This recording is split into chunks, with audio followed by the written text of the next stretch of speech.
Voilà, recording in progress. Ça marche. Très bien. Bonjour à tous. Bonjour Franck et bonjour Gaillot. Donc, je vais en dire en quelques mots pour ce webinaire. Donc, c'est un webinaire qui est autour de la santé publique de demain. Je remercie Franck Chauvin et je vais le présenter en quelques mots, qui va nous faire ce webinaire puisqu'il est missionné par Olivier Véran pour des actions, des propositions autour de la santé publique de demain. Alors, Franck est professeur d'épidémiologie et de santé publique à Saint-Étienne. Et tu vois, Franck, pour une fois, je n'ai pas dit Lyon, à chaque fois je me trompe, j'ai dit Saint-Étienne.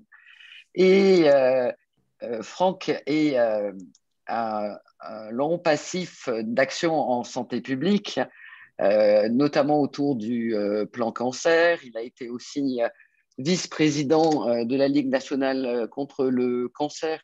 Et je dis ce mot-là parce que j'ai une pensée émue aujourd'hui pour Axel Kahn, le président de la Ligue, qui malheureusement vient de décéder aujourd'hui même.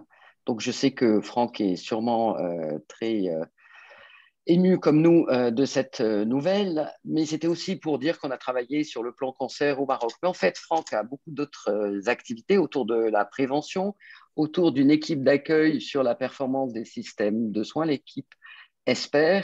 Et puis, Franck est devenu aujourd'hui le président du Haut Conseil de santé publique. Donc, mais pourtant, il est en plus missionné en personne et pas non plus autour de tous ses titres pour la santé publique et il va nous le présenter aujourd'hui. Je le remercie et je remercie Gaillot qui organise avec l'ISPED et le BPH ce webinaire. On est maintenant à plus de 110 écoutants, Franck, et on te laisse la parole pour 20-25 minutes. D'accord, merci beaucoup. Merci Simone pour ton invitation et ton accueil. Merci à tous de vous être connectés et donc bonjour. Effectivement, j'ai une pensée émue pour Axel Kahn. Il a pris la suite de l'équipe de présidence à laquelle j'appartenais à la Ligue contre le cancer et bon, beaucoup d'entre vous le connaissaient et effectivement, d'apprendre ce matin sa disparition a été un choc important. On savait qu'effectivement, il avait largement communiqué là-dessus, sinon je n'en parlerai pas. On savait que malheureusement, l'histoire était écrite, mais effectivement, ça fait quelque chose d'apprendre ça. Alors, je vais essayer de vous présenter la mission, mais outre la présentation, ce qui est intéressant, et si je suis trop long, Simone me rappellera à l'ordre, ce qui est intéressant, c'est effectivement la discussion qu'on pourra avoir, qui n'est que le début, j'espère, d'une discussion plus fructueuse avec les uns et les autres pour essayer d'imaginer la santé publique du futur, puisque en fait, c'est ce que j'ai dans ma lettre de mission. Par rapport à ce qu'a dit Simone, j'ai une autre casquette. Je le dis non pas pour ajouter les casquettes aux casquettes, mais parce que j'ai vécu cette expérience et que peut-être entre nous, on pourra en parler. Je suis aussi membre du conseil scientifique Covid-19, donc du conseil scientifique national. Et à ce titre, j'ai vécu un certain nombre de choses d'assez près, et comme président du conseil et comme membre du conseil scientifique. Évidemment, il faut en tenir compte dans la mission et je prendrai en compte cette expérience, mais aussi l'expérience que d'autres peuvent avoir, puisque j'ai communiqué avec un certain nombre d'entre vous durant cette crise. Alors, je vais partager mon écran, j'espère que ça va marcher. Et alors, où est-il passé? Voilà. Pardon, alors. Voilà. Et donc, j'ai reçu il y a quelques semaines maintenant, 3 semaines, une lettre de mission d'Olivier Véran, que alors la mission ne s'appelle pas comme ça, je l'ai appelée comme ça, refondation de la santé publique, parce que dans sa lettre de mission, vous allez le voir, il est question de refonder la santé publique et il est question de dessiner la santé publique de demain. Et je vais essayer de voir avec vous pourquoi, en fait, cette mission, pourquoi elle arrive maintenant, quels sont les enjeux, et puis surtout, comment est-ce qu'on peut faire les uns et les autres pour contribuer à ça. Bien évidemment, ce n'est pas ma mission, enfin, je ne vais pas injecter dedans ce que je pense, et on va essayer, au contraire, de faire la synthèse de ce qui nous remonte et de voir comment on peut faire avancer les choses. Alors en fait, dans cette lettre, il y a 3 axes assez forts. Il y en a un qui est de mettre en œuvre les recommandations de la commission Pittet. La commission Pittet, c'est la commission qui a été chargée de l'évaluation indépendante de la réponse à la crise Covid par le gouvernement français. Beaucoup d'entre vous connaissent Didier Pittet. Donc il a mis en place une commission qui vient de faire un rapport qui est public. Je vous invite à le lire si ces choses vous intéressent. Et donc, il faut qu'on réponde à un certain nombre des recommandations de la commission Pittet. Ensuite, on nous demande de dessiner les contours et les modes de fonctionnement de la santé publique de demain. C'est assez excitant. Moi, personnellement, c'est la première fois que je reçois ou je participe à une mission aussi large, et proposer les éléments d'une refondation de la santé publique. La question qu'on peut se poser, c'est pourquoi une telle mission maintenant? En fait, quels sont les enjeux? Pourquoi les choses se passent comme ça? Donc, je vais passer assez vite parce que beaucoup d'entre vous ont vécu les choses, mais ce qu'on peut dire, c'est que la prévention et la promotion de la santé sont devenues en fait une priorité depuis la stratégie nationale de santé qui date de 2017, et le Haut Conseil, j'arrivais au Haut Conseil, le Haut Conseil avait été chargé du rapport préliminaire de la stratégie nationale de santé. Et en fait, on avait affirmé 3 principes, qui sont des principes que vous connaissez tous, mais c'est la première fois que ces principes, en fait, étaient inscrits dans la loi, puisque la stratégie nationale de santé a valeur de loi, puisqu'elle était publiée sous forme de décret. Donc, 3 concepts qui sont Health in All Policies, c'est-à-dire la santé est la résultante de toutes les politiques. One Health, c'est-à-dire qu'en fait, on doit considérer la santé humaine, la santé animale, la santé environnementale et la sécurité alimentaire comme un tout et comme une approche globale, et d'avoir une approche par les déterminants plutôt qu'une approche par les pathologies. Et si on regarde avec un tout petit peu de recul, c'est effectivement ce qui s'est passé ces dernières années, puisqu'il n'y a pas eu de nouveaux plans de pathologie. Et vous savez que dans les années précédentes, on avait à gérer jusqu'à plus de 50 plans simultanément, c'est-à-dire c'était quasiment impossible. À côté de ça, et vous le savez, je ne veux pas être trop long, la plupart des menaces de santé que l'on peut mesurer par des indicateurs de santé sont en fait accessibles à la prévention et la promotion de la santé, et qu'à terme, notre système de santé est menacé. On sait tous qu'il a des problèmes de financement pérennes à terme, et que l'augmentation des maladies chroniques est un vrai enjeu pour notre système de santé, qui n'a plus d'autre choix maintenant que effectivement développer la prévention pour diminuer sa charge en termes de soins. Le deuxième point, c'est qu'il y a eu un plan national de santé publique. Là encore, il a intégré l'approche par déterminant. Il concerne toutes les directions centrales de tous les ministères. Il est géré par le comité interministériel. On voit donc que c'est la mise en œuvre de Health in All Policies. Il se déroule tout autour de la vie, donc il intègre un principe assez fort de la prévention tout au long de la vie, et il est en cours d'évaluation par le Haut Conseil de la santé publique. Je ne rentre pas dans le détail, mais pour dire que voilà, entre la stratégie nationale de santé, le plan national de santé publique, on a déjà des pierres qui ont été posées, et que cette mission, en fait, ne part pas de rien, elle se construit sur des fondations qui sont déjà en place. Le troisième point, c'est que le service sanitaire est en place. C'est aussi un élément assez structurant du développement de la prévention chez les professionnels de santé. Je ne vais pas revenir dessus, vous le connaissez tous.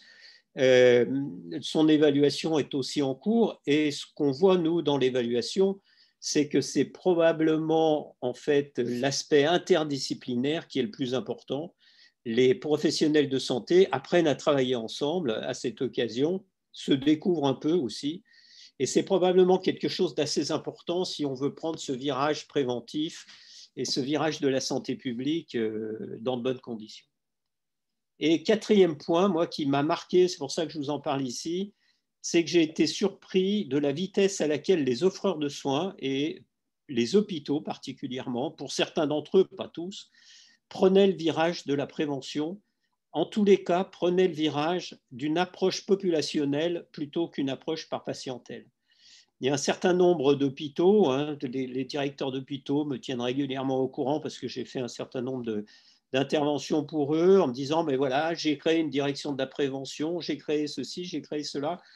On voit qu'il y a un souci, en fait, de mettre en œuvre la prévention et la promotion de la santé.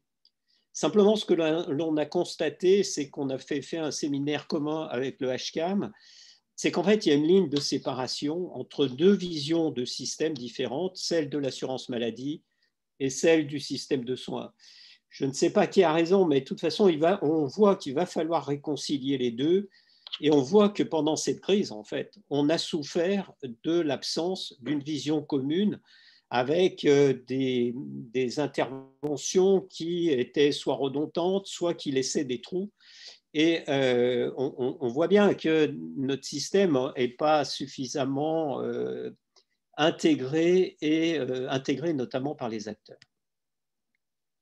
Alors, ce qu'on peut voir aussi dans le rapport Pittet, je passe assez vite, hein, vous le lirez si vous intéresse, c'est que la crise, en fait, a été un révélateur.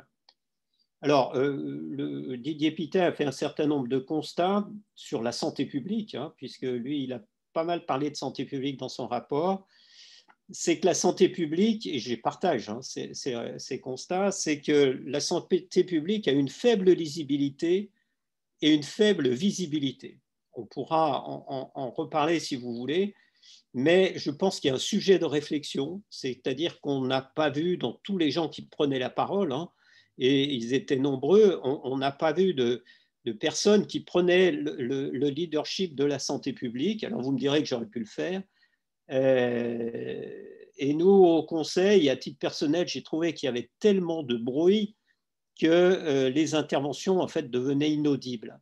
Et bon, il y a probablement une réflexion à avoir. Le deuxième point, et ça parlera à certains, je ne sais pas s'ils sont là, mais c'est qu'on a eu très peu de références à un cadre théorique de l'action en santé publique.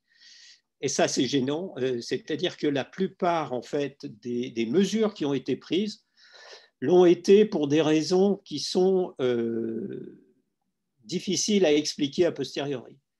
On a beaucoup copié les autres pays, on faisait les choses parce que les Anglais les faisaient. Le confinement est venu d'on ne sait pas où, puisque jamais dans aucun plan pandémie, il n'était question de confinement. Et donc on voit qu'en fait, on a manqué nos bases théoriques, notamment en santé publique, n'ont pas été suffisamment fortes, en tous les cas, pour être lisibles. Et puis, il y a un défaut de coordination. Et si j'avais à prendre une image footballistique, en fait, on avait un espace extrêmement important entre nos différentes lignes, entre les avants, entre le milieu de terrain et entre les arrières. Et vous savez qu'en football, quand on a un espace très important entre les lignes, en fait, c'est mauvais signe, c'est que l'équipe va perdre et qu'il y avait peu de liens entre les différentes lignes de la santé publique au niveau national, au niveau, par exemple, régional et au niveau territorial. Moi, il me semble qu'il y a deux points qui doivent être aussi analysés, deux faiblesses qui sont en principe nos points forts, puisque la plupart, par exemple, sur le plan universitaire, des postes sont donnés à des profs qui vont exercer en recherche clinique. Eh bien, en fait, la méthodologie de la recherche clinique a été quand même extrêmement malmenée durant cette crise et il a fallu faire face à certains francs-tireurs et c'était très compliqué. Et puis l'information médicale, les DIM, pour ne pas les nommer en fait, ont été très peu visibles, c'est-à-dire ils ont fourni très peu d'informations qui permettraient de prendre des décisions. Et en fait, le système d'information qui a été construit en urgence devant la crise est un système d'information ad hoc qui ne reposait pas sur le système d'information habituel. Et là encore, c'est un point, me semble-t-il, qu'on doit discuter. Et puis, au troisième constat qu'on peut faire, enfin, en tous les cas que je fais avant de commencer cette mission, c'est que moi, ce qui m'a frappé, c'est la faiblesse du discours scientifique et de voir des scientifiques qui, en fait, se plaçaient en commentateurs, voire même en chroniqueurs. Et moi, j'avoue que j'ai été très gêné par certaines prises de parole dont on ne voyait pas bien sur quoi elles pouvaient reposer. Et il me semble que ce n'est pas le rôle des scientifiques que d'être des commentateurs de l'actualité, c'est le rôle de donner ce que c'est la science, ce que la science nous amène, mais pas, en tous les cas, c'est mon point de vue, pas comme commentateur. Les interventions, on en a parlé. Et puis, ce qui est frappant aussi, c'est que l'expertise, et notamment l'expertise en santé publique, et je l'ai vu au Conseil, a été extrêmement sollicitée pendant cette crise. Et on a vu que le politique, en fait, avait besoin d'une expertise pour appuyer ses décisions. Et la seule pression que, personnellement, moi, j'ai ressentie, c'est une pression dans le timing et absolument pas une pression dans le rendu de l'expertise. Et donc, ça veut dire quoi? Ça veut dire que probablement, il faut qu'on apprenne à travailler, y compris en situation d'urgence, et y compris en situation d'incertitude. Quand on a une grande incertitude, en fait, quels sont nos fondamentaux pour pouvoir donner une expertise? Alors, le rapport de la commission Pittet, en fait, j'ai les diapositives, mais je ne vais pas vous les passer, vous les lirez. Et je ne veux pas insister là-dessus, mais je voudrais aller plutôt à ce qu'on va faire. Donc, excusez-moi, je passe. Voilà. Donc, sur les objectifs de la mission que j'ai reçue, en fait, on nous demande de définir un cadre nouveau pour la santé publique, d'identifier des perspectives de déploiement des actions, et on nous demande à la fois d'avoir une vision à long terme et d'avoir des actions opérationnelles à mettre en œuvre à court terme. Et je vous le dis parce que si vous voulez contribuer, il me semble que c'est une donnée à prendre en compte, j'ai le sentiment, je peux me tromper, hein, bien évidemment, mais j'ai le sentiment qu'il y a une volonté de changer. C'est-à-dire, on a vu les fragilités pendant la crise et il y a une volonté de remédier à ces fragilités et donc à corriger les choses.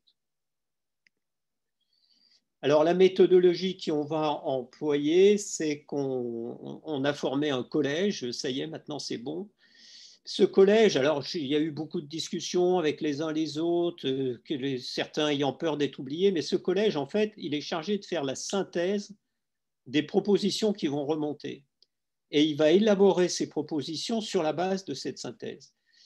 Et donc, ce n'est pas du tout exclusif, et j'ai préféré que les parties prenantes, et il me semble par exemple que l'ISPED, si on parle de l'ISPED, est une partie prenante, c'est-à-dire qu'elle a un point de vue à faire valoir, et je préférais que les parties prenantes viennent défendre leur point de vue plutôt que d'être dans un collège que je voulais assez neutre, chargé de faire la synthèse. Alors on verra si ça marche, mais c'est notre façon de travailler habituellement au Conseil, et donc j'ai appliqué un peu la même méthodologie de l'expertise. On fait des synthèses de propositions, on essaye d'élaborer sur cette base-là des propositions qu'on va mettre à la critique. Et pour le mettre à la critique, j'ai constitué un groupe miroir qui est en train d'être constitué en ce moment. Et là, c'est des gens que je sais critiques et qui vont critiquer nos propositions, c'est-à-dire ils vont nous challenger là-dessus de façon à ce que voilà, ce ne soit pas des propositions hors sol et qu'elles soient vraiment contestées et qu'on puisse donc les renforcer de cette façon. Alors, vous avez ici la composition du collège hein, qui a été rendue publique la semaine dernière.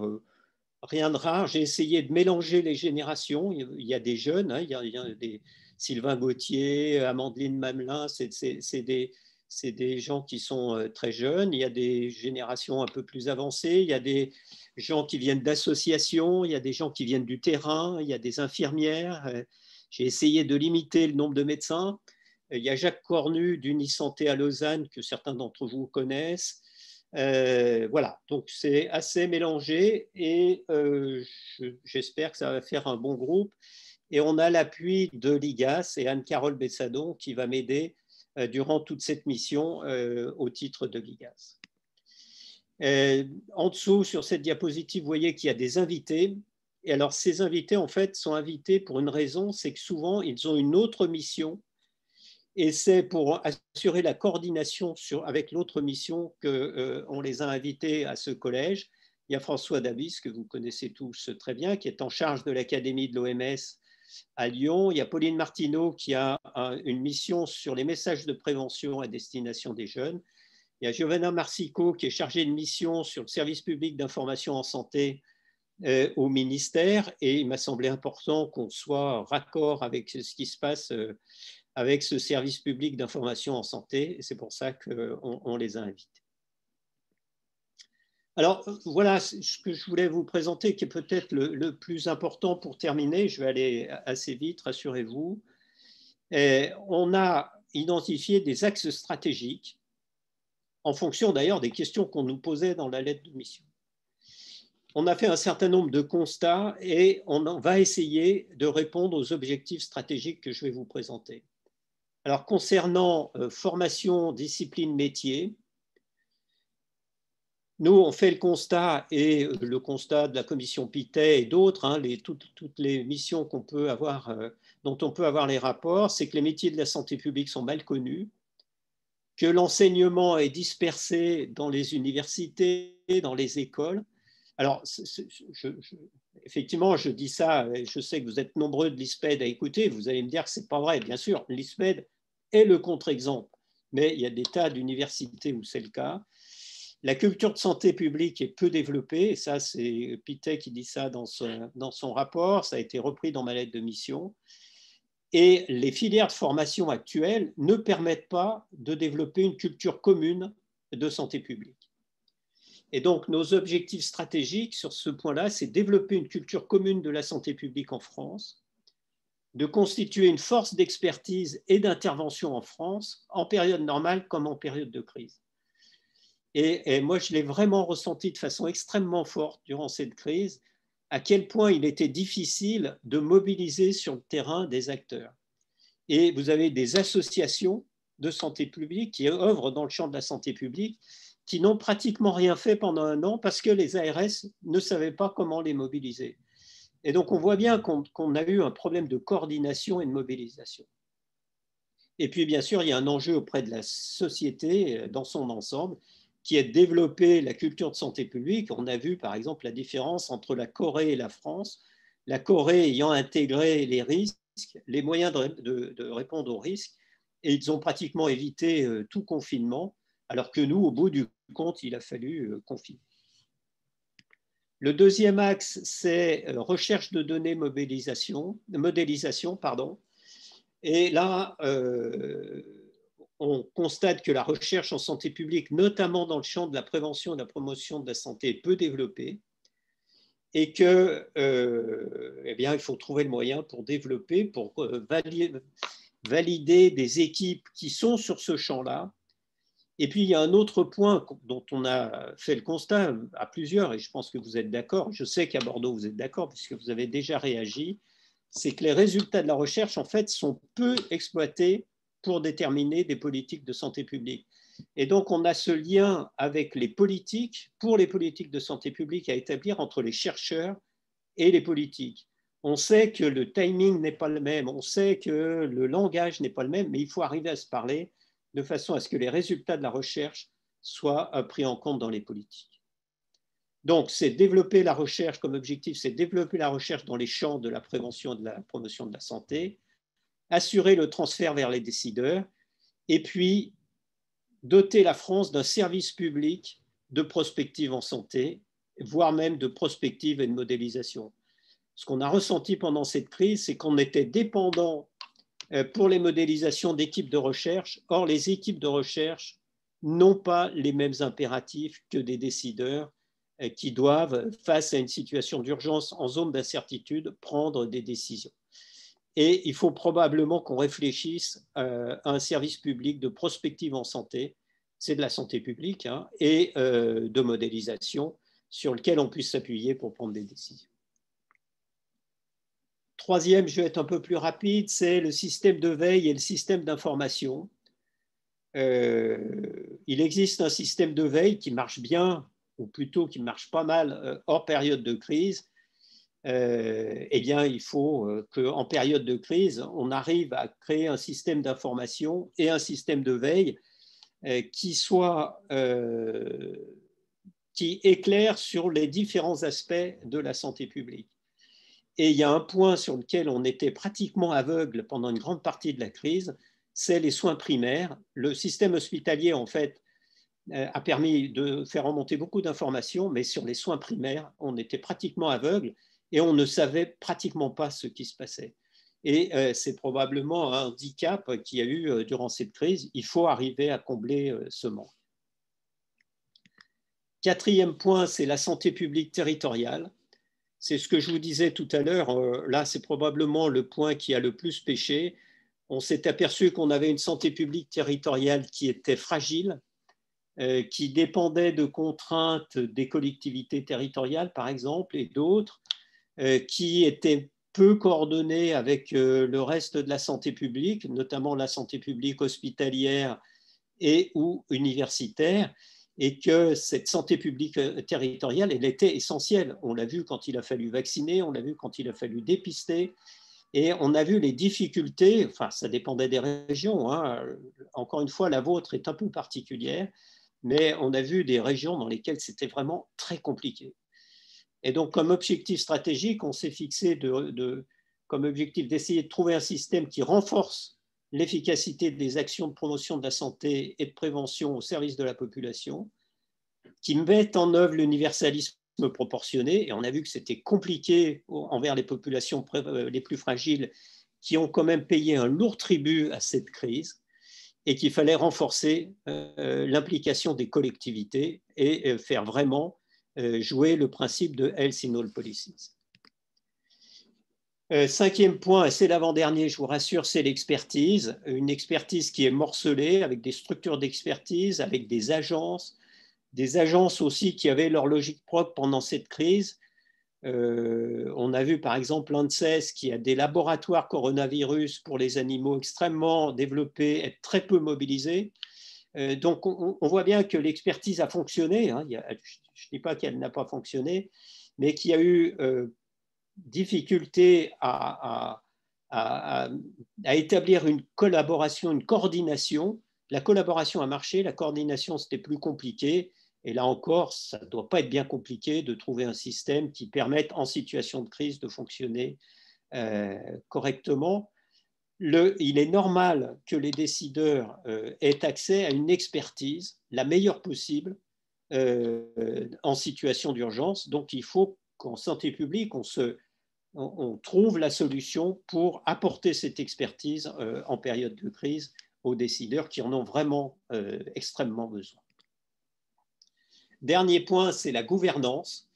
Je ne vais pas rentrer dans le détail trop, mais on voit que voilà, déterminer les politiques de santé publique suppose d'avoir une vision, de mettre en place un plan de développement de cette santé publique et qu'on ne peut pas simplement toutes les années se demander ce qu'on va mettre dans le PLFSS. Il faut quelque chose de plus structuré et c'est vraiment ce qu'on nous demande dans cette mission. Et il faut qu'on arrive donc à trouver un protocole partagé pour la mise en œuvre d'une vraie politique de santé publique dans ces différents aspects. Voilà donc ce que je voulais vous dire pour terminer les échéances. On va commencer les auditions et on aura les premières recommandations et le groupe miroir fin juillet, début août, si tout va bien. On commencera les arbitrages première quinzaine de septembre et un pré-rapport fin septembre pour un rapport définitif au 30 octobre. Je suis en train de voir comment on pourrait revenir vers vous, vers la communauté de santé publique pour mettre au débat un certain nombre de propositions, c'est-à-dire que ces propositions n'ont des chances d'aboutir que si elles sont partagées et si après on fait du lobbying pour les porter tous ensemble. Voilà, je vous remercie. Merci Franck de cette intervention et de cette présentation. Alors, je voudrais, avant de laisser, on a eu quelques questions, peut-être il y aura des intervenants, redire que, effectivement, vu ton calendrier, j'ai trouvé avec Christophe Souriau et Rodolphe Thiebaud, donc ISPED et centre de recherche comme département de recherche en santé publique, intéressant de t'ouvrir cet auditoire aussi, parce que l'été, tu as une mission qui va se dérouler en plein dans l'été, ce qui est pas le plus simple pour toi. On a compris qu'il allait y avoir des auditions, mais là, je trouvais que c'était intéressant. Et donc, on est plus de 150, hein, je te le dis, avec, tu as des anciens directeurs, des directeurs de l'ISPED, du BPH, mais des étudiants, des postdocs, des chercheurs INSERM. Voilà, il y a beaucoup de profils différents qui sont là aujourd'hui avec nous. Et voilà, il y a quelques questions qui sont arrivées. Je vais, comme je veux justement que ça ne soit pas obligatoirement, si je suis auditionné en tant qu'ISPED, la direction, mais laisser la parole aux autres. Je vais prendre quelques questions. J'en ai vu déjà deux, et puis après, je laisserai Gaillot, mais qui étaient plus des questions sur des interrogations sur le constat. Il y a comment mieux convaincre, nous disait Driss, comment mieux convaincre la population par rapport à son implication dans la prévention alors qu'on a l'exemple de vaccination, c'était en ce moment qui était compliqué aujourd'hui. Et la deuxième question qui était autour de ça que j'ai eue juste avant la fin de ton intervention, et on en aura peut-être d'autres, qui est autour de comment, tu as parlé de culture de santé publique, il y a quelqu'un qui me parle de démarche scientifique, notamment dans la formation médicale. Ça, c'est les deux premières questions que j'ai vues, et puis je vais regarder les autres, et puis peut-être qu'on fera intervenir d'autres personnes. À toi la parole. Oui, il me semble qu'on a en fait un double obstacle, c'est la faiblesse de la culture en santé publique. Et donc, comment convaincre? Convaincre quand on n'a pas le socle culturel suffisant, c'est très compliqué. Parce qu'en fait, ça veut dire que la population est perméable à tout un tas d'idées. Bon, on le voit sur la vaccination en ce moment, mais on l'a vécu pendant la crise. Moi, il y a des choses qui m'ont fait bondir. J'ai eu des échanges, je vois que Roger Salamon est connecté, par exemple. On a échangé là-dessus. Et c'est vrai que on voit bien que l'absence de culture suffisamment sur ce solide, sur ce qu'est une épidémie, les moyens de lutter contre une épidémie, etc., fait qu'un certain nombre ont pu manipuler, enfin, je ne sais pas si c'est de la manipulation, mais ont pu, en tous les cas, influencer la population. On l'a vu sur les réseaux sociaux aussi. Hein, enfin, voilà. On a vu l'exemple de l'hydroxychloroquine. Enfin, je veux dire, un pays qui a une culture scientifique suffisamment développée en recherche clinique ne devrait pas être confronté à ce type de choses. Enfin, voilà. Or, ça a été très compliqué de lutter contre ça. Donc, je pense qu'en fait, on a un double obstacle qui est la faiblesse de la culture en santé publique et probablement même la culture scientifique, c'est-à-dire la démarche scientifique. C'est quoi une démarche scientifique? Et on a vu à la télé, moi, ce qui m'a frappé, c'est des scientifiques qui venaient donner leur opinion. Moi, je pense que, ou pire, enfin, moi, c'est ce que je dis à mes étudiants, mais je pense que tu leur dis la même chose. Un scientifique ne dit pas, moi, je crois que quand la croyance se mêle de la science, en général, ça se termine mal. Il y a suffisamment d'exemples dans l'histoire pour montrer que ça se termine mal. Or, si vous reprenez les déclarations des uns et des autres, le nombre qui sont venus à la télé pour dire ah oui, moi je crois que, eh ben, voilà, je pense qu'on a un travail là-dessus. Donc ça se passe à l'école. Ça va se passer probablement dans ces centres de formation en santé publique, dont il faut qu'on trouve un modèle qui permette de développer une culture commune. Et c'est vrai que l'ISPED est un très bon modèle. Et je ne le dis pas parce que Roger est connecté, ni parce que tu es là. J'ai deux autres questions qui me paraissent très récentes. Vraiment, je vous remercie. Alors, Stéphane Amar et Mathieu. Stéphane Amar nous dit, le conseil scientifique n'avait pas intégré de psychologue. On a vu le résultat. Je lui laisse la synthèse. Pensez-vous en intégrer? ou en tout cas en auditionner, j'imagine, puisque tu as expliqué ta vision. Et Mathieu Sibé dit aussi une autre question. Donc, il te remercie évidemment pour la présentation tous, hein, j'ai oublié de te le dire. Vas-tu auditionner les médias en tant que partie prenante de la santé publique, car c'est eux qui font et défont la culture de santé publique. Alors, je ne sais pas si on est d'accord sur le constat, mais c'est très en lien avec ce que tu viens de dire. Ouais. Moi, je ne partage pas le constat de Mathieu parce que j'ai eu beaucoup de contacts avec les journalistes hein, pendant cette période, vous imaginez, même si j'ai peu pris la parole, mais il y a eu beaucoup de contacts. Et en fait, les journalistes sont assez neutres. Moi, ce qui m'a frappé, c'est qu'ils étaient assez neutres. Et donc, ils écoutaient, avant de se faire une opinion, vraiment, ils écoutaient, enfin les bons, hein, je parle des bons journalistes. Il y a tout un tas de journalistes, on peut se poser la question de savoir ce qu'ils font là. Mais il y en a un certain nombre qui étaient vraiment à l'écoute et qui essayaient de bien faire leur job. Mais je crois que dans la formation de santé publique, on a deux enjeux. C'est absolument former les médias, ça c'est sûr. Je veux dire, il faut que nos instituts prévoient des modules pour les journalistes. Il faut qu'on le fasse. Si on ne le fait pas, on va passer à côté. Et l'enjeu, c'est les élus. Parce que, alors là, je ne vous raconte pas non plus du côté des élus ce qu'on a pu entendre. Et donc, à mon avis, les deux enjeux sur la culture, ça va être les médias parce que c'est des porte-paroles, et puis faire des modules pour les élus. On avait commencé à y réfléchir ensemble, tu te souviens. Eh ben, je crois qu'il faut qu'on reprenne notre travail et qu'on ait une vraie formation des élus, mais des élus de terrain. Parce que dans cette histoire, on a vu que beaucoup de choses se passaient sur le terrain et que les gens sur le terrain étaient quand même extrêmement isolés. Moi, c'est ce qui m'a frappé, c'est l'isolement, y compris des délégations territoriales dans certaines ARS où enfin, voilà, ils étaient dépassés par ce qui arrivait. Merci d'ailleurs, ça me permet de te dire qu'on a aussi invité nos collègues dans la grande région de Nouvelle-Aquitaine. Hein. Non, on n'est pas que Bordeaux, hein, je le dis, parce que j'ai vu qu'il y avait Pierre-Marie Preux qui était connecté. Euh, on a parlé médias, on a parlé élu de terrain, on n'a pas parlé tellement du champ éducation à la santé, école. Euh, Là, comment tu vois ça par rapport à ta mission? Parce qu'on a parlé de culture scientifique et de culture de santé publique et le champ des écoles, des lycées. Comment vous voyez ça par rapport à la mission? Ben, on va bien sûr, ça va être un point très important, hein, à titre personnel, mais c'est mon opinion, donc ça n'a pas grand intérêt, mais je pense qu'il faut commencer extrêmement tôt dans le primaire à travailler sur le concept de santé, etc., parce que la santé publique en découlera et on est quand même ceux qui ont essayé de faire cet exercice sont frappés de voir qu'il y a quand même déjà un certain nombre d'idées un peu inquiétantes chez les enfants très jeunes. Donc après, comment vont-ils se construire? Comment vont-ils construire leur comportement sur ces bases-là? Donc je pense qu'il faut qu'on travaille avec l'éducation nationale. Moi, ce que j'ai senti pendant cette crise, parce qu'il se trouve que j'ai eu pas mal de contacts, y compris avec les ministres, qu'il y a du côté de l'éducation nationale une vraie inquiétude sur ces histoires de santé.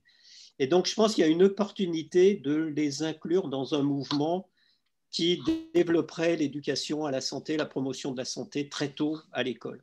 Et je pense que c'est le principal enjeu. Si on y arrive, le reste suivra. Simplement, c'est à 30 ans. Hein, mais bon, si on ne le fait pas maintenant, dans 30 ans, le problème se reposera encore. Donc, voilà, ça me semble être essentiel.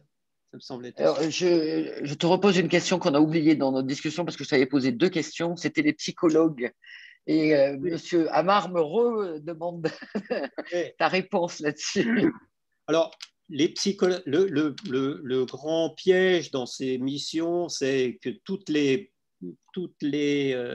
professions se sentent oubliées, en fait. Donc, disent, et pourquoi pas moi? Et vous n'avez pas mis de médecin généraliste, et vous n'avez pas mis de pneumologue, etc. Mais ce qui est important, c'est pas le collège. Ce qu'il faut, c'est que les gens contribuent.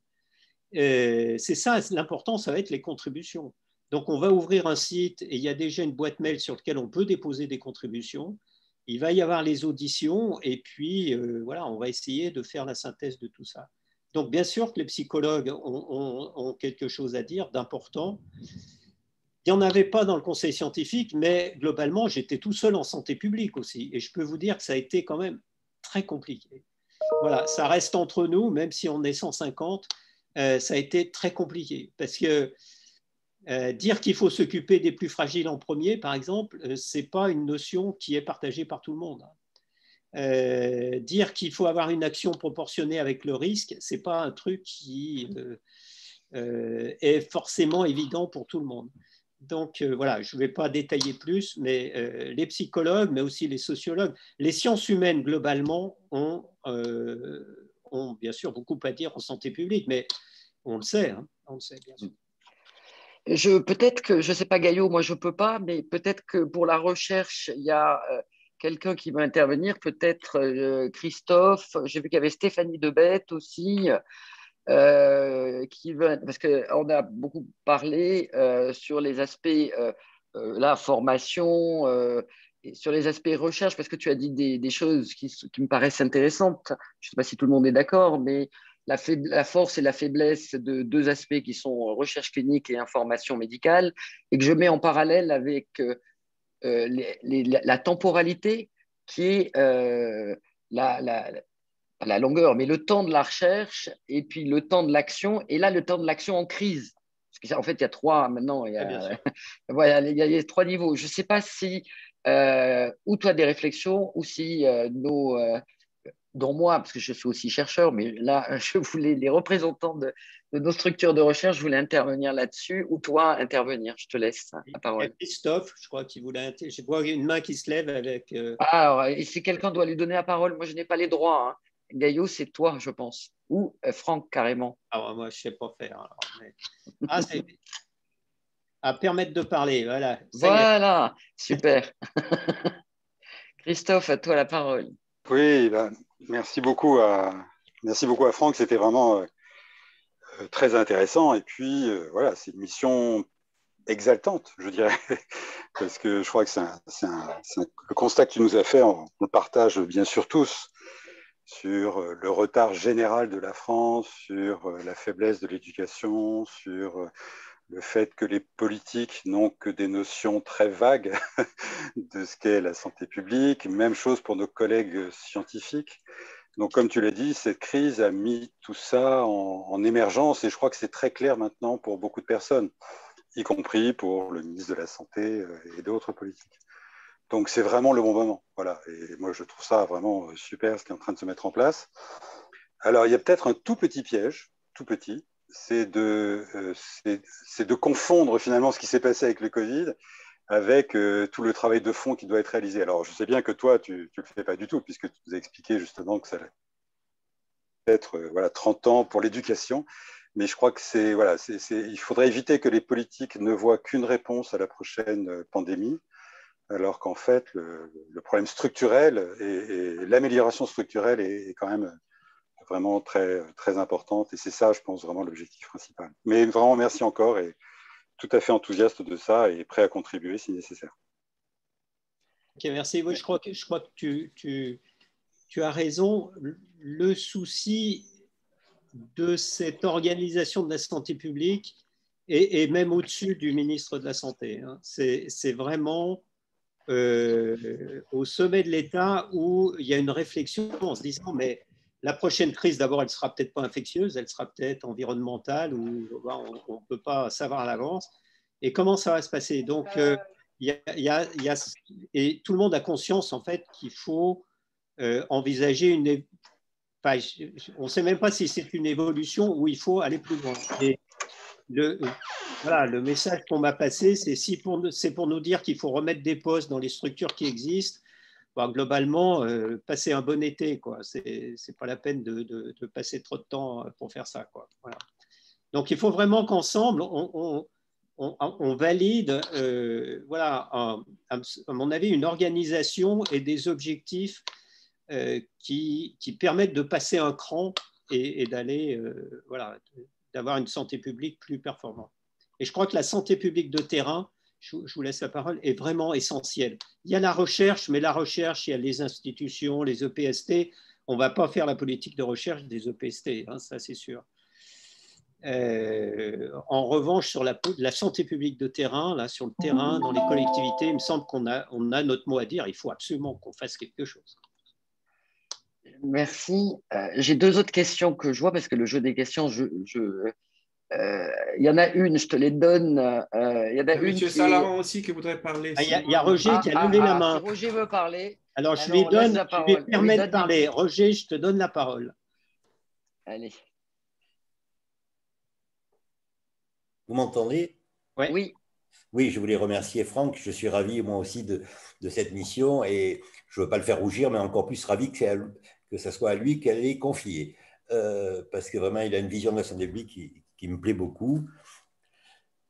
Et je suis très content aussi des réponses qu'il a apportées et des questions de Simone, parce que c'est vrai que sur le plan de la formation, un des objectifs majeurs, c'est non seulement les journalistes et les élus de terrain, mais presque surtout, j'ai envie de dire, les professeurs des écoles. Moi, la seule chose que je me demande si ça vaut la peine de le prévenir, parce que je sais qu'il y a pensé. Il y a deux choses auxquelles il faudra faire attention. D'abord, il faudra faire une réflexion chronologique, parce que dans ce genre de mission, on a tous envie de dire il faudrait, blablabla, mais en fait, la santé publique, elle se développe lentement, avec des compétences qui vont peu à peu apparaître. Et donc, il y a plein de choses qu'on aimerait faire, dont on a parlé, Franck, et qu'on ne pourra pas instituer comme ça, et il ne suffira pas de le dire. Et je pense qu'il faudrait faire un genre de calendrier, même sur plusieurs années, avec des choses immédiates et des choses bien retardées. Si on met tout dans le même temps, on va se ridiculiser. Puis la deuxième chose, on en a parlé aussi, sur le plan structurel, je crois qu'il faudra bien réfléchir aux structures qu'il faudra mettre en place, là aussi doucement, mais aussi à se poser la question des structures qui existent aujourd'hui en se demandant, sans critique, quel sera leur positionnement. Il est par exemple quelque part peu compréhensible qu'une mission comme la tienne n'évoque jamais Santé publique France. Quelque part, ce n'est pas possible. Ou qu'elle n'évoque jamais les associations qui passent beaucoup de temps sous la forme Association 1901 à développer une santé publique de terrain. On en a parlé aussi. Donc, il va falloir qu'on réfléchisse à ces structures qui soit les intégrer, soit les modifier. Enfin, je pense qu'il y a structurellement et chronologiquement une prudence à avoir. Et pour le reste, je ne vais pas prendre plus la parole. Tu sais très bien que je suis à ta disposition pour discuter avec toi autant que tu le voudras. Merci Roger. Donc effectivement, tu as raison. Bien sûr que la question de Santé publique France se pose, de son évolution. Et clairement, c'est dans la lettre de mission. Ce n'est pas dit aussi clairement, parce que, voilà, mais bien sûr que ça se pose. Et bon, sur les professeurs des écoles, on en a parlé. Et je ne sais pas si tu as vu la lettre de mission, mais effectivement, on nous demande à la fois des actions à mettre en œuvre très vite. Oui. Et un plan à long terme. Donc, c'est la notion de calendrier que tu évoquais. Et donc, voilà, une fois qu'on a le schéma cible, on va nous demander, mais comment vous y arrivez à ce schéma cible? Et effectivement, c'est probablement un plan sur plusieurs années, peut-être 10 ans, parce que structurer des ISPED, ça se fait, tu es bien placé pour le savoir, ça demande un certain nombre d'années. Donc, il y a des endroits où ça ne sera pas possible, quoi. Tout de suite, en tous les cas. Merci. Alors, je reprends des questions des spectateurs, des écoutants. Alors, il y en a une qui est de Léo Donzel, là, qui me paraît intéressante, mais je ne sais pas si tu pourras y répondre, qui est, lors du début de la crise, on a vu un manque de considération, tu l'as dit, pour la santé publique. Je ne redis pas pourquoi on l'a dit. Et aussi un manque de considération pour l'existant, pas de déclenchement du plan pandémie, centralisation du pouvoir. Je comprends l'intérêt de refonder la santé publique de demain, mais comment empêcher que le politique décide de s'asseoir dessus pour faire sa politique au doigt mouillé? Ça, c'est la première question. Après, j'en ai une autre. Eh bien, je ne partage pas votre point de vue. Voilà. Je ne vais pas détailler, mais on pourra en reparler si vous voulez. Je ne partage pas votre point de vue parce que je pense que le politique, en fait, lui, a besoin d'un certain nombre de choses pour prendre sa décision. Et bien, il se tourne vers les gens qui peuvent lui donner.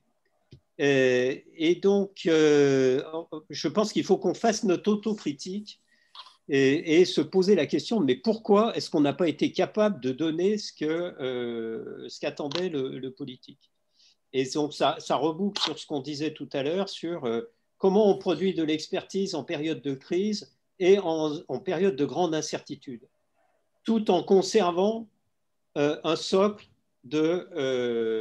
d'expertise. Et ben, on a mis un certain temps, me semble-t-il, au Haut Conseil pour y arriver, voilà, parce qu'il a fallu qu'on tâtonne et on a trouvé des systèmes qui, me semble-t-il, ont permis de le faire. Et puis, il faut voir que d'autres ont revendiqué de faire de la santé publique, alors que manifestement, l'approche n'était pas une approche de santé publique. Et donc, en fait, on a des concurrents et moi j'ai entendu le discours, mais de toute façon, en France, la santé publique n'existe pas, et donc on va la remplacer. Et ce n'était pas des politiques qui disaient ça, c'est des médecins. D'autres questions? Alors, il y en a une qui est sur une des actions que tu as présentées, parce que moi j'avais aussi une question qui était là-dessus. Est-ce que tu as des éléments qui pourraient nous aider? D'après vous, quelle forme pourrait prendre un service public de prospective en santé sans venir s'ajouter aux nombreuses structures d'expertise dont vous avez parlé, en ayant plutôt un rôle d'anticipation, etc., de coordination, de dissémination? Est-ce que là, vous avez un peu plus d'éléments? Alors moi, je donne un avis personnel, il n'a pas été encore validé, mais il y a une chose que je constate, c'est qu'on ne peut pas avoir des décisions qui dépendent de chercheurs directement. C'est-à-dire qu'en fait, les chercheurs ont une logique qui n'est pas celle de la décision. Et pour ces choses-là, par exemple sur les modélisations, à mon avis, on a besoin d'un service public où ceux qui veulent prendre une décision posent la question en disant « si je fais ça, voilà ce qui se passe. Je vous donne mes hypothèses ». Et là, on a marché à l'envers, c'est-à-dire que c'est les chercheurs qui donnaient leurs hypothèses et qui donnaient les résultats de leurs hypothèses. Mais moi, je ne pense pas qu'on puisse tourner comme ça en période de crise. Je pense que ça présente des écueils et d'ailleurs qu'on les a vus. Et par exemple, je prends un exemple, alors qui va fâcher tous ceux qui font de la recherche, mais Météo France, ce n'est pas des chercheurs. Météo France, c'est un service public qui donne la météo et on a besoin d'un service public qui donne la météo. Il y a des polytechniciens, il y a des normaliens, il y a des gens extrêmement puissants qui ont des ordinateurs extrêmement puissants, des puissances de calcul très développées, mais c'est un service public qui est là au bénéfice de l'ensemble de la population. Merci. Alors, une autre question. Est-ce que, Simon, tu peux permettre que je complète sur ce champ-là juste avant de Ah, mais bien sûr. Alors, sur cette question toujours, parce que vous avez aussi évoqué la problématique des DIM, je pense au département d'information médicale, et donc avec toute la problématique globale, générale de l'accès aux données pour alimenter les chercheurs sur lesquels ils travaillent et pour alimenter la décision publique. Et là, on voit aussi que le cycle il est relativement lent, c'est-à-dire en tout cas au niveau national, si on veut avoir des données, voilà. Et est-ce que donc du coup, dans la réflexion que vous allez avoir, il y a aussi cette problématique de la donnée de manière générale, comparé à d'autres pays qui vont alimenter justement ces équipes, y compris de modélisation, pour accélérer éventuellement cette réponse de ce service public qu'on pourrait avoir, parce que c'est un vrai enjeu aussi qui est posé. Bien sûr, vous avez parfaitement raison. Enfin, je ne sais pas si Véronique Gidron est connectée ou pas, mais il a fallu qu'on modifie des textes réglementaires pour accélérer la remontée des informations du DIM, parce que remonter trop vite les données, en fait, n'est pas réglementaire. Donc, il a fallu faire ces modifications et finalement, les données de la première vague sous l'angle du DIM n'ont été disponibles qu'au mois de septembre-octobre. Mais ça ne correspond pas à la gestion en période de crise. C'est-à-dire qu'il faut, à mon avis, enfin, c'est une réflexion, moi je n'ai pas la solution, mais je pense que les DIM devraient proposer des solutions pour qu'en période de crise, ils soient capables de faire remonter les données suffisamment vite. Il faut voir que le système d'information qu'on a utilisé, Civic notamment, CIDEP, etc., c'est des systèmes ad hoc. Civic, ça a été mis au point pour les attentats, faire remonter les données des victimes d'attentats. Et on l'a utilisé pour des centaines de milliers de personnes atteintes de Covid. Et donc, dès qu'on a voulu étudier, par exemple, l'importance des comorbidités, eh ben, on n'avait plus de données, parce qu'en fait, les données, elles sont dans le PMSI. Donc, voilà, à mon avis, si on veut vraiment rendre service, il faut que sur cet aspect du système d'information, on ait une vraie réflexion, et notamment d'un système d'information en période de crise, comment on active un système d'information efficace. Ce qui est frappant, par exemple, c'est que les Anglais ont sorti des données que nous, on n'a pas été capable de sortir, notamment sur les comorbidités en population générale.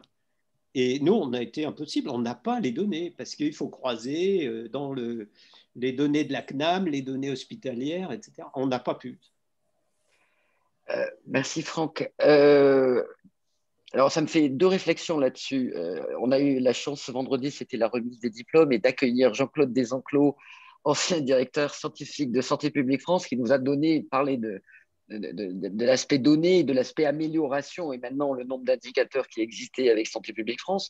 Mais c'est vrai que je souligne aussi un élément que tu as dit, c'est comment avoir un système d'information au niveau des soins primaires, hein, aussi. Je pense qu'il y a les DIM, mais il y a aussi l'activité autonome des soins primaires. Et comme je parle d'information, voire de modélisation, j'ai une question de Roch Georgie que tu connais bien et qui est même là, tu vois, l'Aquitaine, parce que Roch quand même a beaucoup de liens avec Bordeaux.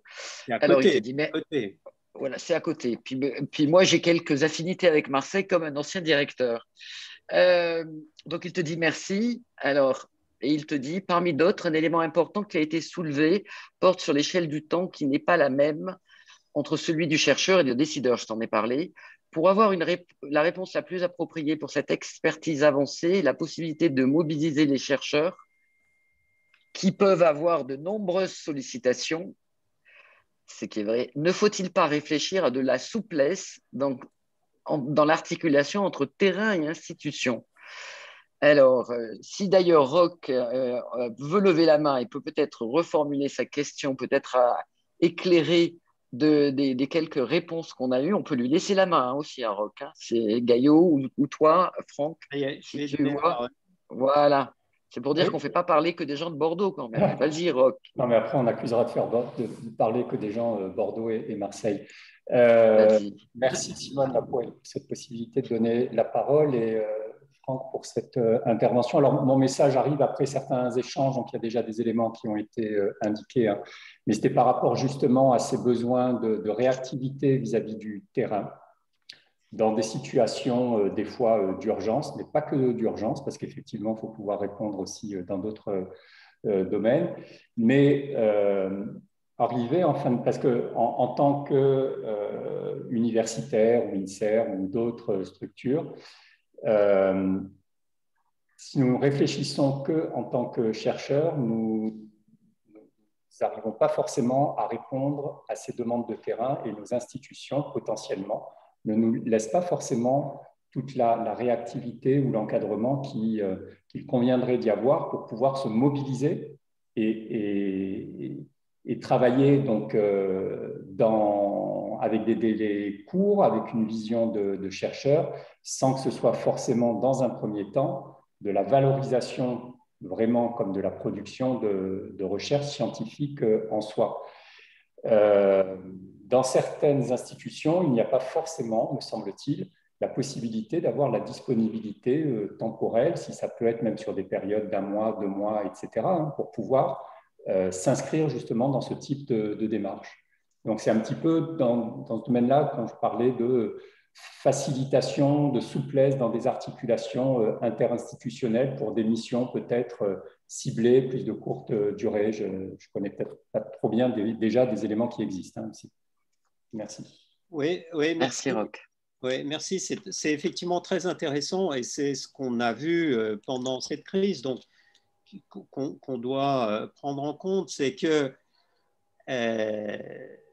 en fait, un certain nombre d'entre nous étaient très peu mobilisés alors qu'ils avaient une expertise. D'autres étaient très fortement mobilisés au point qu'ils commençaient à tirer la langue.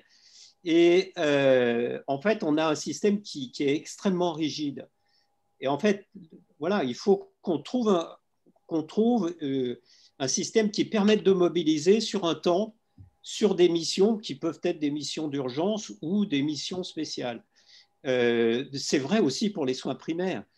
par exemple, pendant la première vague, je ne sais pas si vous vous souvenez, il y a beaucoup de médecins traitants qui n'avaient plus aucune activité, aucune. Ils n'avaient plus de consultation parce que les patients ne venaient plus. Et donc, on avait un système de soins primaires pratiquement à l'arrêt et un système hospitalier qui était complètement débordé sous tension extrême. Donc, on voit que cette souplesse, en fait, dans des systèmes en silo, est compliquée à mettre en œuvre. Et pour les chercheurs, c'est la même chose. On aurait pu imaginer un détachement dans des cellules de crise. Moi, je me demande, en fait, si je vais au bout, mais c'est vraiment une idée comme ça, c'est pourquoi est-ce qu'on n'a pas été capable de constituer des cellules de crise de santé publique, un peu comme le Haut Conseil, mais en appui du Haut Conseil sur certains autres aspects. Voilà, il me semble qu'on aurait une réflexion à avoir autour de ça. Merci. Je vois une question de Stéphanie Debette, donc future directrice du centre. Merci beaucoup. Voilà. Donc, quelle place pour la santé publique de précision, c'est-à-dire intégration de la science des données, on en a un peu parlé, entre autres, mais pas uniquement, aussi en lien avec les biotechnologies de pointe. Exemple, la génomique, l'intelligence artificielle, on le voit aussi là aujourd'hui, si on est à la crise Covid, par rapport aux aspects d'analyse des variants et de la diffusion des variants, si on se remet dans le contexte de la crise, qui n'est pas uniquement sur des données, mais aussi sur des données classiques et sur des données de biologie. Ton avis là-dessus, si tu peux? Bien sûr, mais pour moi, ça va un peu. Alors, c'est pas tout à fait, mais autour de prospective, modélisation, données, il y a quelque chose à faire. Je ne sais pas encore quoi, hein, puisque la réflexion débute. Donc, si vous avez des idées, elles sont les bienvenues. Mais effectivement, c'est important. Enfin, toute la crise a quand même été gérée sur très, très peu de données. Très, très peu de données. C'est frappant. Hein. Enfin, moi, ça me frappe. On avait une date d'entrée, on avait une date de sortie, on avait... voilà, et puis on avait l'âge quand tout allait bien. Donc, on a géré une crise avec très très peu de données. Et je trouve que dans un pays comme le nôtre, c'est pas normal qu'on n'ait pas pu mouliner plus de données, tester des hypothèses et effectivement avoir des approches plus précises. Parce que quand même, on a confiné au bout du compte tout un pays avec des gens qui avaient très très peu de risques et des gens qui avaient un risque majeur. Et voilà, on a quand même, on doit pouvoir être plus discriminant, mieux protégé et à la fois permettre d'être moins impactant à l'échelon de tout un pays. Alors, ce qui est rassurant, c'est que les autres pays n'ont pas fait beaucoup mieux. Donc, bon, mais je ne sais pas si c'est rassurant. Avant de passer à peut-être une dernière question, parce qu'on s'approche. Moi, je voulais rajouter un élément que j'avais mis là en novembre, on t'avait adressé un certain nombre d'éléments. Dans votre constat, ce que je ne voudrais pas, c'est que mais je pense que vous ne ferez pas ça, que les aspects de ce qui n'a pas marché, parce que tu l'as dit, il y a des choses qui ont un peu marché, ou en tout cas, il y a des initiatives qui ont été faites, je le sais, dans certaines régions, au niveau national, ou une réactivité qui finalement, c'est peut-être parti trop tard pour X raisons, qui aujourd'hui ont débouché sur des choses. Tu as parlé de Sidi qui n'était pas du tout fait pour ça et finalement qui a été adapté. Je suis sûr qu'il y a aussi des leçons positives à engranger et voire à développer. Et ça serait bien que tu poses aussi la question quand tu auditionnes sur les aspects peut-être quand même positifs de la crise, ne serait-ce que d'avoir vu l'importance de la santé publique en France. Voilà.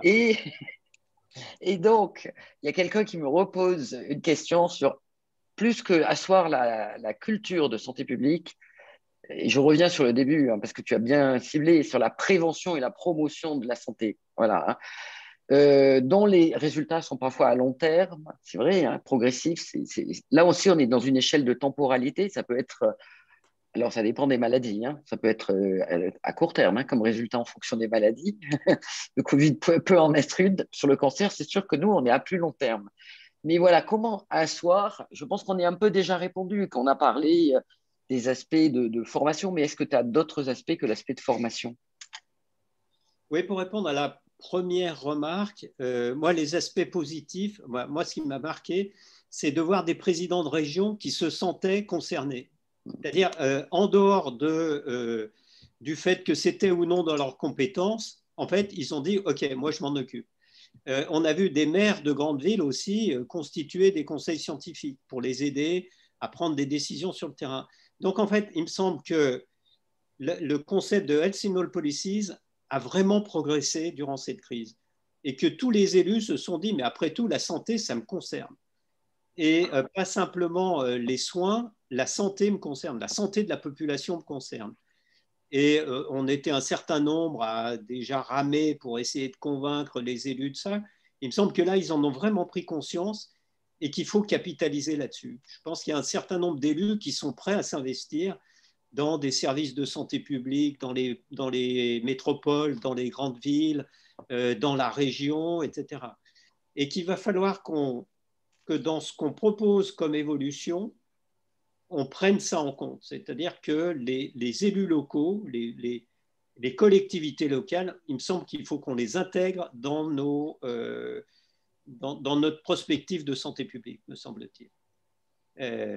Voilà, c'est le point le plus important. Et la deuxième, c'était… de santé publique, culture de santé publique, mais culture de prévention, promotion. Bon, on avait commencé là-dessus, mais c'est vrai que je veux dire, c'est essentiel, comme tu l'as rappelé dans ton propos. Ouais. Hein.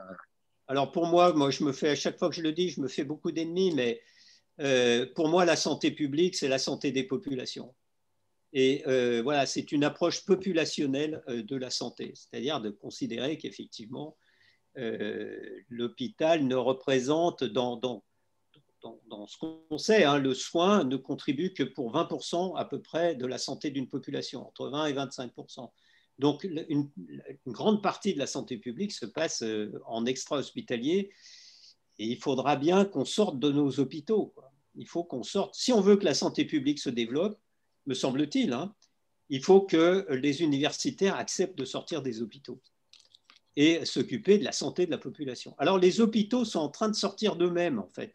C'est ça ce qui est intéressant dans ce qui se passe, me semble-t-il, et ils sont sur la responsabilité populationnelle. Donc, oui. le chemin est ouvert, me semble. Alors, je ne peux pas te rebasculer toutes les questions, mais on a tourné autour. Alors, j'ai déjà une question qui est le lien sur lequel on pourra faire des propositions, mais demandées par plusieurs intervenants. Je ne sais pas, Gaillot, voilà. Comme le courriel, pour l'instant, le lien, tu nous as dit, il n'est pas encore disponible, mais il y a peut-être une boîte mail, c'est ça que tu as dit. Oui, il y a une boîte mail. Alors, je ne veux pas faire d'erreur, mais ça doit être refondationsp@santé.gouv.fr. Mais je vous le passerai. Voilà. Donc, il y a beaucoup de gens qui m'ont demandé. Oui, on va le renvoyer avec le lien éventuel du PDF, peut-être que vous auriez, ou la vidéo, enfin, voilà, on verra.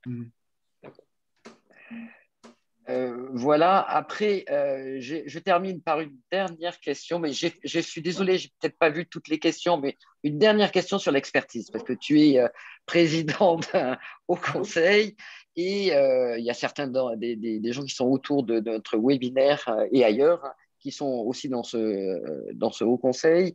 Et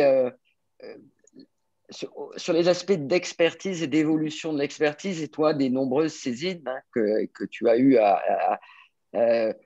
comment on peut évoluer. Et je crois que c'est Mathieu qui posait la question à un moment donné, comment s'assurer, par exemple, c'était provocateur, il y avait quelles questions provocatrices qu'on t'a posées? Comment s'assurer que tous les membres experts du Haut Conseil soient aussi formés en santé publique, même eux? Est-ce qu'ils le sont tous? Ben non, le propre du Haut Conseil, Roger le sait bien, c'est qu'il y a des gens qui viennent d'horizons très différents et l'expertise du Haut Conseil vient de cette mise en commun d'expériences très différentes.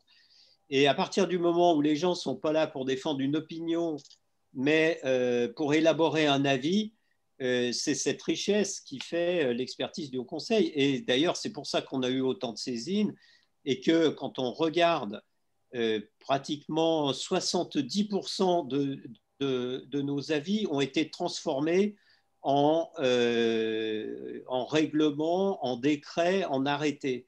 C'est-à-dire, on n'a jamais vu ça. Moi, j'ai jamais vu, et je pense que Roger sera d'accord avec moi, on n'a jamais vu une transformation à ce point en texte réglementaire des avis du Haut Conseil. Mais parce qu'en fait, ils ont bien senti que c'était une expertise qui n'était pas une expertise d'opinion, mais qui était une expertise d'avis. C'est-à-dire qu'on essayait d'élaborer des avis. Et c'est vrai que ça a été très compliqué. En revanche, on n'était pas prêt à faire ça en période de crise. Et donc, il a fallu un peu inventer au fur et à mesure. On a essayé de conserver la référence à la charte de l'expertise sanitaire. Voilà, on essayait de s'y tenir avec Bernard Fallu, le secrétaire général. Quoi qu'il arrive, on essayait de tenir. Bon, donc oui, on a une réflexion à avoir sur l'expertise.